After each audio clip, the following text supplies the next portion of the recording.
sikap dan perilaku yang menunjukkan ketaatan dan kepatuhan seorang pegawai terhadap peraturan, prosedur, dan norma-norma yang berlaku di tempat kerja.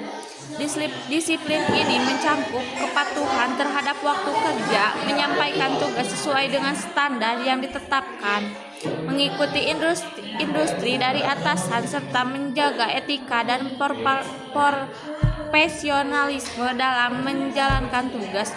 Tujuan disiplin pegawai adalah untuk menciptakan lingkungan kerja yang produktif, efisien, dan harmonis, serta memastikan bahwa tujuan organisasi dapat mencapai dengan efektif. 2. Kewajiban pegawai adalah tanggung jawab yang harus dipenuhi oleh setiap pegawai dalam menjalankan tugas dan perencanaan di lingkungan kerja. Beberapa kewajiban umum pegawai meliputi: 1. Mematuhi peraturan dan kebijakan. Pegawai harus mematuhi semua peraturan, kebijakan, dan prosedur yang berlaku di tempat kerja, termasuk peraturan tentang kehadiran, berpakaian, dan keselamatan kerja. 2. Menjalankan tugas dengan baik. Pegawai wajib melaksanakan tugas dan tanggung jawab yang diberikan dengan penuh tanggung jawab sesuai dengan standar kerja yang ditetapkan. 3. Menjaga kerahasiaan informasi. Pegawai harus menjaga kerahasiaan informasi perusahaan atau organisasi, termasuk data pribadi dan informasi sensitif lainnya. 4. Menghormati atasan dan rekan kerja. Pegawai harus bersikap profesional, menghormati atasan, rekan kerja, dan pihak lain yang berhubungan dengan pekerjaannya. 5. Mengikuti pelatih dan pengembangan. Pegawai berkewajiban untuk terus mengembangkan keterampilan dan pengetahuan melalui pelatih dan pengembangan yang disediakan oleh organisasi. 6. Menggunakan fasilitas dan sumber daya dengan bijak. Pegawai harus menggunakan fasilitas, alat, dan sumber daya perusahaan secara kebijaksanaan dan bertanggung jawab. 7. Menaati waktu kerja. Pegawai wajib datang tepat waktu, mematuhi jadwal kerja, dan menghindari tindakan yang dapat mengganggu kelancaran operasional. 8. Berperilaku etis. Pegawai harus menjunjung tinggi nilai-nilai etika dan moral dalam setiap tindakan yang keputusan yang diambil selama kerja. 9. Memberikan laporan atau informasi yang akurat. Pegawai harus menyampaikan laporan atau informasi yang akurat, tepat waktu, dan jujur terkait tugas dan tanggung jawab. Dengan memenuhi kewajiban-kewajiban ini, pegawai dapat berkontribusi secara prinsip terhadap kesuksesan organisasi dan menjaga hubungan kerja yang baik dengan semua pihak.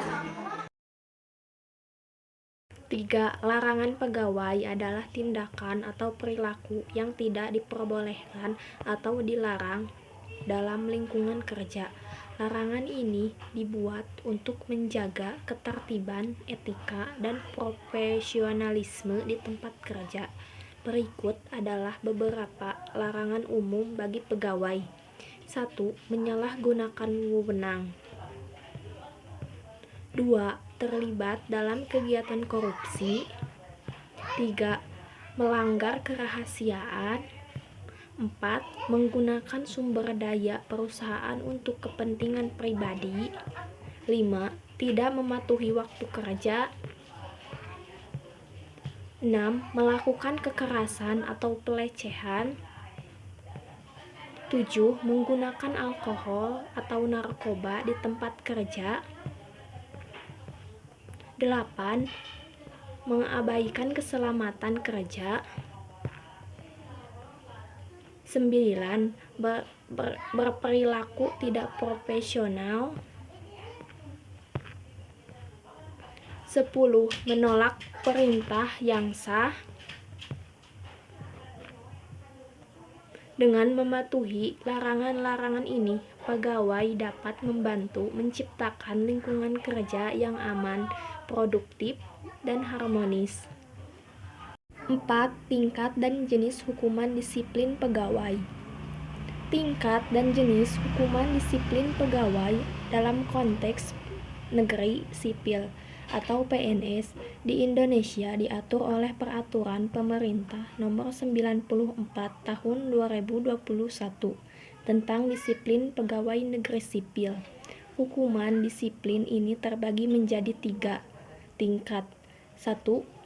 Hukuman ringan, hukuman sedang, dan hukuman berat. Berikut adalah penjelasan mengenai masing-masing tingkatan dan jenis hukuman tersebut. 1. Hukuman disiplin ringan. A. Teguran lisan diberikan kepada PNS yang melakukan pelanggaran disiplin ringan. B. Teguran tertulis. PNS menerima teguran dalam bentuk tertulis atas pelanggaran disiplin ringan. Pernyataan tidak puas. C. Secara tertulis. PNS menerima pernyataan ketidakpuasan dari atasan secara tertulis. 2. Hukuman disiplin sedang. Penundaan kenaikan gaji berkala selama 1 tahun. Gaji berkala PNS ditunda selama 1 tahun sebagai hukuman penundaan. Kenaikan pangkat selama 1 tahun. PNS yang melanggar disiplin sedang akan mengalami penundaan kenaikan pangkat, penurunan pangkat setingkat lebih rendah selama 1 tahun. Pangkat PNS diturunkan 1 tingkat selama 1 tahun. 3. Hukuman disiplin berat, penurunan pangkat setingkat lebih rendah selama 3 tahun. Pangkat PNS diturunkan 1 tingkat lebih rendah selama 3 tahun. Pemindahan dalam rangka penurunan jabatan setingkat lebih rendah. PNS dipindahkan ke jabatan yang lebih rendah. Pembebasan dari jabatan. PNS dibebaskan dari jabatannya dan menjadi staf biasa. Pemberhentian dengan hormat. Tidak ada atas permintaan sendiri. PNS diberhentikan dengan hormat, namun bukan atas permintaan sendiri. Pemberhentian tidak dengan hormat. PNS diberhentikan dengan tidak hormat karena pelanggaran disiplin yang sangat berat. Hukuman ini berdasarkan tingkat pelanggaran disiplin yang dilakukan oleh PNS dan melalui prosedur pemeriksaan yang ditetapkan dalam peraturan. 5. Penjatuhan hukuman disiplin pegawai. Penjatuhan hukuman disiplin kepada pegawai biasanya melibatkan proses yang ketat untuk memastikan keadilan dan keteraturan. Proses ini umumnya melibatkan beberapa langkah termasuk 1. Penyiasatan pegawai. Yang didakwa melakukan pelanggaran akan disiasat untuk mengumpulkan bukti dan maklumat berkaitan. 2. Pendengaran. Pegawai tersebut akan diberikan peluang untuk memberikan keterangan atau mempertahankan diri. 3. Penilaian. Berdasarkan bukti dan keterangan, pihak berkuasa akan menilai dan memutuskan pelanggaran benar-benar berlaku dan seberapa seriusnya. 4. Keputusan. Jika didapati bersalah, hukuman disiplin akan dijatuhkan.